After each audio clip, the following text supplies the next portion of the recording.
প্রত্যেক বাবাদের রোজ অফিসের ডিউটি শেষ হয়ে গেলেও বাড়ি ফিরে আসার পর কিন্তু পাপার ডিউটি শেষ হয় না। ডিউটি থেকে রুমে ফিরে আসতে না আসতেই ছেলের অর্ডার হয়ে গেল, পাপা ব্যাট নাও, বল নাও, বাইরে যাব খেলতে।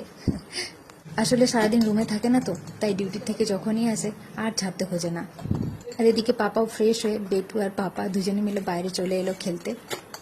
ওদের খেলাটা দেখতে খুব ভালো লাগছে, তাই না? সেই ছোট্টবেলার কথা ঠিক মনে পড়ে গেল।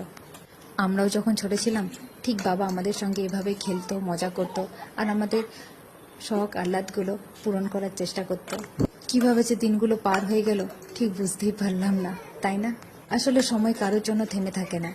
এখন যেমন আমরা সুন্দর সুন্দর মুহূর্তগুলো ফটো, ভিডিও সব কিছুর মাধ্যমে ধরে রাখার চেষ্টা করছি, তখনও যদি এভাবেই ধরে রাখতে পারতাম তাহলে কতই না ভালো হতো।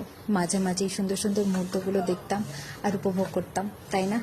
আর এদিকে দেখুন, বেটুকে বললাম যে চল আজকে আর খেলতে হবে না, সন্ধে হয়ে আসছে, কাল আবার খেলবি। না, আর একটু খেলি পাপা। আরে একটু,